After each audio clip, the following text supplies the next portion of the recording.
diperlihatkan kondisi Megumi yang tengah dijebak oleh kelompok Regi. Di mana saat itu, Megumi langsung mengeluarkan Shikigami Divine Dark untuk bersiap mulai pertarungan. Namun sebelum pertarungan terjadi, Regi mencoba bernegosiasi. Dia menilai bahwa Megumi cukup kuat karena itulah dirinya pun menawari Megumi untuk menjadi bagian dari sekutunya. Tawaran yang diberikan Regi ini berlandas pada pengetahuannya soal rencana Kenjaku. Menurutnya tujuan Kenjaku menciptakan Cooling Game adalah untuk memusnahkan semua pemain. Hal itu berdasarkan pada 3 aspek yaitu jumlah pemain, perbedaan kekuatan antar pemain, dan juga aturan perisai itu sendiri. Jika 1.000 pemain secara rata dibagi ke dalam 10 koloni, maka akan ada 100 pemain di setiap koloni. Tapi di antara 100 orang tersebut, terdapat penyihir kuat seperti Kashimo atau Higuruma, yang mana itu artinya hanya orang terkuatlah yang bisa bertahan di akhir Cooling Game. Begitupun dengan aturan perisai.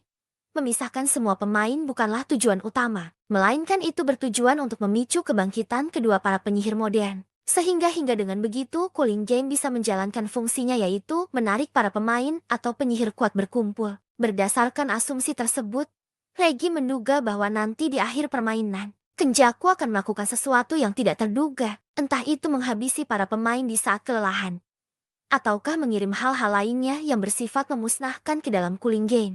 Oleh karena itu, saat ini Regi pun berniat ingin mengajak Megumi bergabung. Hal itu dilakukan agar dirinya bisa selamat dari rencana Kenjaku dengan membentuk kelompok yang terdiri dari orang-orang kuat. Di sisi lain, mendengar tawaran dan asumsi tersebut, Megumi langsung menolaknya. Dia masih yakin bahwa tujuan utama Kenjaku adalah memanfaatkan energi kutukan pemain, menyeberangkan orang-orang Jepang ke sisi seberang, serta mengubah mereka menjadi bukan manusia lagi. Maka dari itu untuk bisa menghentikannya, dirinya pun secara tegas menantang Regi bertarung demi bisa mengumpulkan banyak poin. Setelah negosiasi gagal, bentrokan antar keduanya mulai terjadi. Tepat dari arah belakang Megumi, tiba-tiba muncul anak buah Regi bernama Chizuru yang bersiap melancarkan serangan. Akan tetapi berbekal refleksnya yang luar biasa, Megumi mampu menghindari serangan tersebut. Bahkan melalui kecerdasannya, dia pun mampu memberi perlawanan balik, mau itu menjatuhkan Chizuru dari atas ketinggian gedung, menyuruh Shikigami Nue untuk menangkap Chizuru yang memiliki 28 poin agar tidak langsung mati,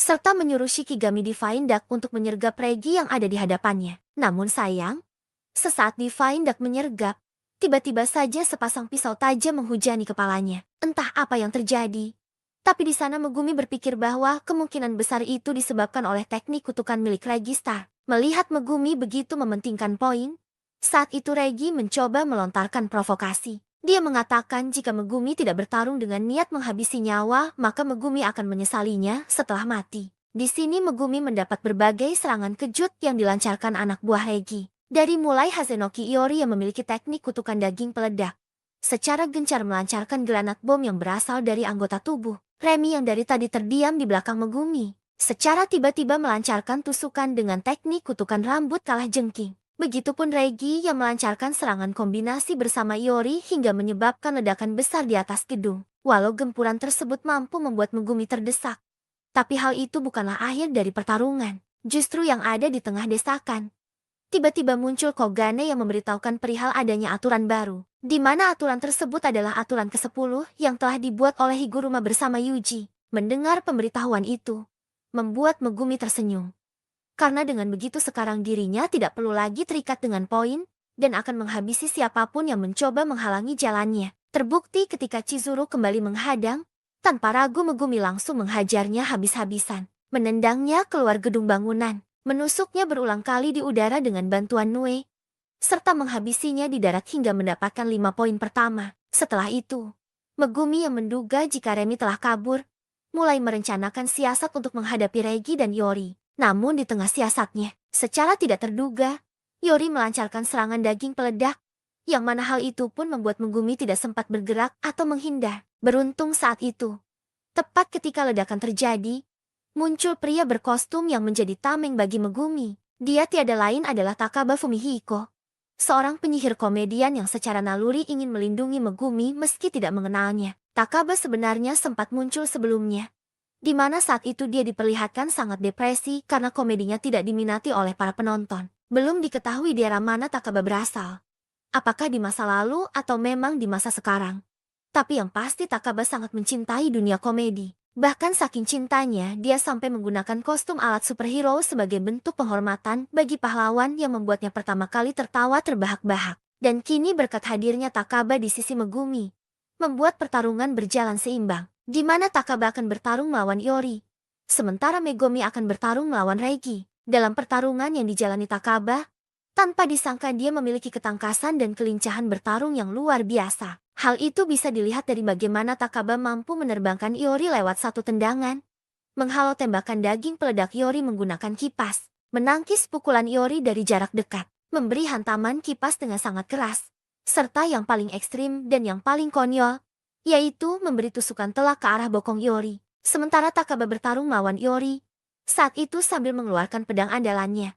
Megumi mulai bersiap untuk bertarung melawan Reigi. Dalam pertarungannya ini, terlihat bahwa Megumi dan Reigi memiliki tingkat kecerdasan di atas rata-rata. Hal itu tercermin dari kemampuan teknik kutukan mereka yang sama-sama fokus pada pemanggilan. Megumi dengan teknik 10 bayangan yang membuatnya bisa memanggil Shikigami. Sementara Reigi dengan teknik kontrak abjak reproduction yang bisa mewujudkan apapun yang tertulis di dalam struk belanjaan. Lewat teknik kutukannya inilah, mereka berdua melancarkan berbagai trik dan serangan.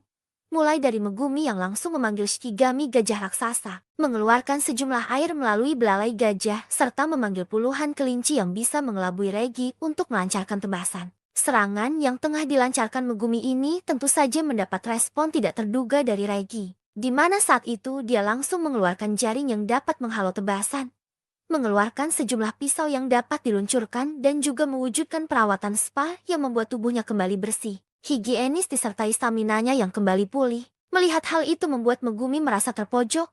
Dia sadar bahwa sekarang staminanya mulai berkurang, karena itulah dirinya pun memutuskan untuk kabur guna menjalankan rencana yang telah disusun sebelumnya. Akan tetapi Reigi tidak membiarkan Megumi kabur begitu saja. Lewat teknik kutukannya dia langsung mengeluarkan 2 buah drone untuk mengintai aksi pelarian dan juga mengeluarkan kendaraan motor Vespa untuk mengejar pelarian Megumi. Hingga sampailah di tempat Megumi bersembunyi.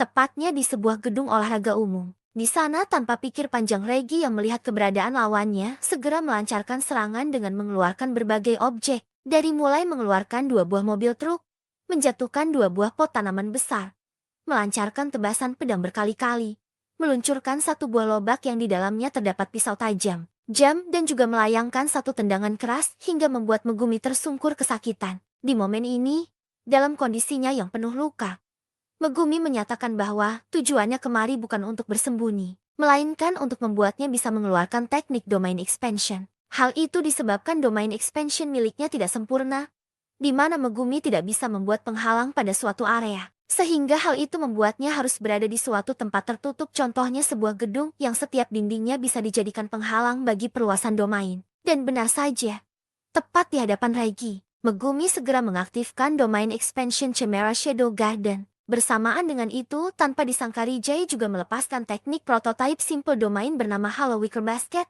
yang mana di sana dia pun berpikir bahwa dengan menggunakan simple domain, dirinya bisa menetralkan efek pasti kena dari perluasan domain milik Megumi. Akan tetapi apa yang dipikirkan Regit ternyata salah, karena pada kenyataannya dia masih bisa terkena serangan. Di mana saat itu pergerakan kedua kakinya terhenti oleh lilitan Shikigami katak milik Megumi. Ternyata penggunaan simple domain dikhususkan untuk menetralkan perluasan domain yang memiliki efek pasti kena. Seperti halnya domain expansion milik Gojo yang mampu menciptakan perisainya sendiri. Jadi dengan begitu dikarenakan Megumi tidak mampu menciptakan perisai, maka perluasan domain miliknya tidak memiliki efek pasti kena, di mana dia hanya mampu meningkatkan area dan kapasitas serangan dari teknik kutukan dasarnya yaitu teknik 10 bayangan. Akibat terlambat menyadari itu semua, Reigi seketika mendapat serangan beruntun dari Megumi. Dipukul, ditendang, dibanting ataupun ditebas, semuanya mampu Megumi kerahkan hingga membuat Reigi terluka dan mengeluarkan banyak sekali cairan merah. Seakan tidak ingin kalah, Reigi yang saat itu berada pada kondisi terdesak tiba-tiba menebarkan semua struk belanjaan, yang mana hal tersebut dia maksudkan agar bisa memanggil 3 buah mobil dengan berat 2,4 ton. Apa yang dilakukan Reigi ini ternyata memiliki tujuan jelas, yaitu memberi beban berat pada domain Megumi. Terbukti Megumi yang dari tadi melancarkan serangan seketika terdiam dan dihadapkan pada 2 pilihan antara membatalkan perluasan domain ataukah terus menahan semua beban tanpa bisa melawan. Tujuan yang berhasil dijalankan Reigi tersebut berlandas pada keanehan yang ditunjukkan Megumi. Menurutnya sangat tidak wajar jika Megumi bisa menjadikan bayangan sebagai tempat penyimpanan. Kenapa dia hanya mengeluarkan satu senjata? Bukankah akan sangat efektif bila dia mengeluarkan banyak senjata selama pertarungan? Berdasarkan ketidakwajaran ini, Regi menyimpulkan bahwa Megumi harus menanggung beban berat dari setiap objek di dalam bayangan apapun itu, terkecuali Shikigami. Semuanya akan berdampak pada ketahanan fisik milik Megumi. Di sisi lain merasa tidak ingin tersudutkan sendiri, Megumi akhirnya mengeluarkan satu kartu as yang tidak terduga, di mana saat itu dia langsung memanggil kembali Shikigami gajah dengan berat kurang lebih 6 ton tepat di atas tubuh Regi. Dari sanalah adu ketahanan fisik antara Megumi dan Regi terjadi. Megumi menanggung beban 2,4 ton, sementara Regi menanggung beban 6 ton, yang mana pada akhirnya dengan perbedaan ini Regi tidak sanggup bertahan dan membuatnya jatuh tenggelam ke dasar bayangan. Namun ternyata Regi masih bisa selamat setelah menyuruh salah satu mobil untuk naik ke permukaan, sehingga hal itu membuatnya harus kehilangan beban dari mobil tersebut, dikarenakan mobilnya telah menjalankan satu perintah. Sebagai ganti dari beban yang hilang, Rijai kemudian mengeluarkan satu kartu as terakhir. Terlihat saat itu, tepat di atas Megumi telah muncul sebuah rumah dengan berat 30 ton. Sesaat rumah tersebut dijatuhkan. Secara mengejutkan Megumi kembali mampu menunjukkan kecerdasannya. Dia yang tahu jika di bawah gedung olahraga terdapat sebuah kolam renang. Segera membatalkan teknik perluasan domain. Akibat dari hal itu, Regi terperosok ke dalam kolam yang membuatnya tidak bisa menggunakan teknik kutukan. Hal itu dikarenakan sekarang struk belanjaannya menjadi basah dan syarat untuk membakarnya tidak dapat terpenuhi. Dan saat ini dengan stamina yang sama-sama sudah terkuras, baik Regi maupun Megumi memutuskan untuk menjalani pertarungan biasa. Dari mulai Megumi yang segera melancarkan tebasan, Regi yang mampu menghindari tebasan tersebut, Regi yang langsung melayangkan tendangan keras secara beruntun, Megumi yang tanpa kewalahan menahan tendangan, sampai pada akhirnya Regi yang bersiap untuk melayangkan pukulan penghabisan. Akan tetapi belum sempat pukulan Regi dilancarkan, tiba-tiba saja wajahnya terpotong seakan ada yang menerkamnya. Ternyata hal itu dilakukan oleh Shikigami Divine Dah yang sebelumnya Regi kira sudah mati dan tidak dapat dipanggil lagi oleh Megumi. Dengan adanya serangan kejutan ini, membuat Regi tidak dapat melanjutkan pertarungan.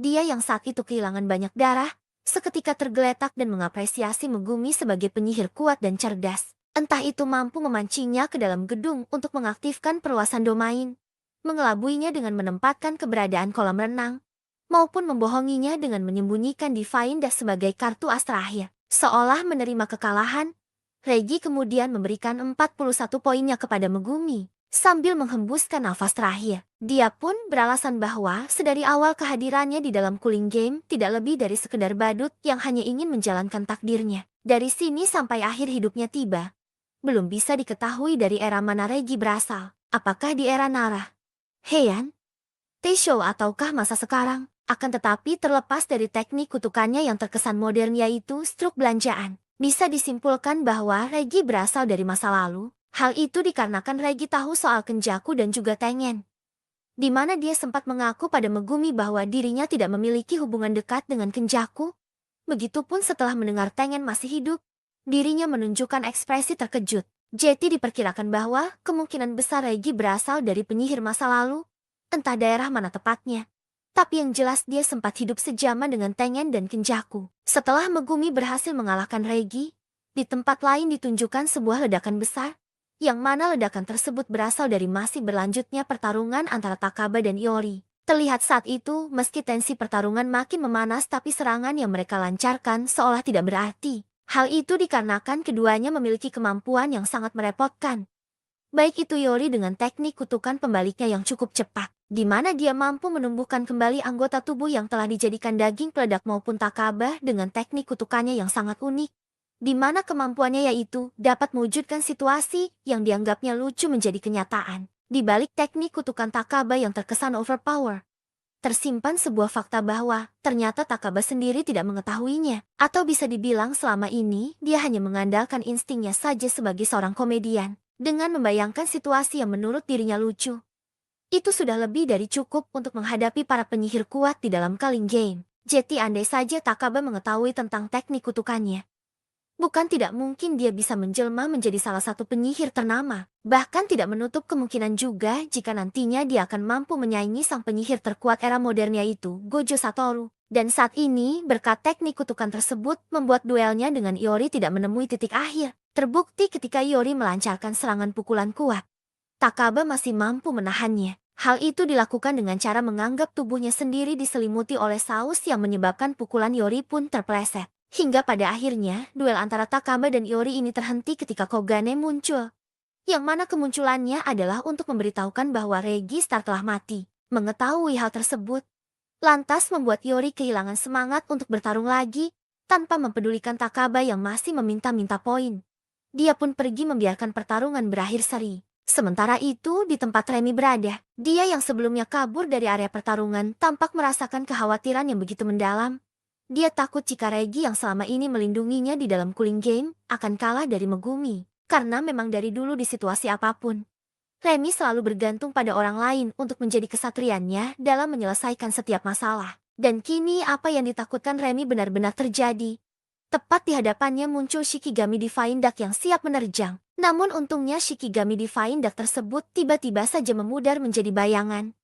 Yang mana ternyata hal itu disebabkan sang pemilik Megumi Fushiguro telah lebih dulu pingsan di dekat tempat tersebut. Di momen inilah dari arah atas Megumi yang sedang pingsan, secara tidak terduga muncul wanita bersayap layaknya malaikat. Dia tiada lain adalah Hanakurusu alias si malaikat. Sosok penyihir terdahulu yang dicari Megumi dan kelompoknya untuk bisa mengeluarkan Gojo dari segel alam penjara. Kemudian diperlihatkan pada situasi cooling game di koloni kota Sendai. Berbeda dengan koloni lain, situasi di koloni Sendai telah mencapai puncaknya. Lebih dari koloni Tokyo, di sini hanya tersisa 4 pemain kuat saja yang berhasil bertahan. Pertama yaitu Druflak Dawala pemilik 91 poin. Dia adalah penyihir kuno yang telah melintasi zaman melalui 2 inkarnasi berbeda. Kemampuannya yaitu melepaskan 2 Shikigami mandiri yang jejak langkahnya bisa Druf jadikan sebagai domain. Kedua Ishigori Ryu pemilik 77 poin. Tidak diketahui dari mana sosok ini berasal, tapi yang pasti dia memiliki output energi kutukan tertinggi di antara semua pemain yang bisa menembakkan energi kutukan seperti meriam.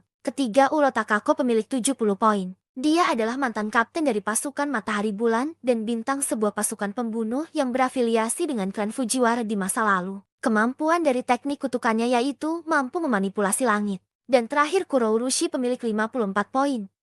Dia adalah roh kutukan kecoa tingkat spesial yang dikeluarkan Kenjaku dengan kemampuannya yang dapat menghasilkan serta mengendalikan pasukan kecoa. Dengan banyaknya jumlah poin tersebut, bisa dipastikan keempat pemain ini telah banyak menghabisi para pemain lain di kota Sendai. Bahkan dikatakan dengan kekuatan besar yang dimiliki oleh masing-masing dari mereka, membuat pertarungan di koloni Sendai mencapai kebuntuan 4 arah. Hingga akhirnya pada situasi ini, muncul sosok penyihir kuat yang mampu memecah kebuntuan tersebut. Dia adalah penyihir tingkat spesial Yuta Okotsu dengan laganya yang percaya diri.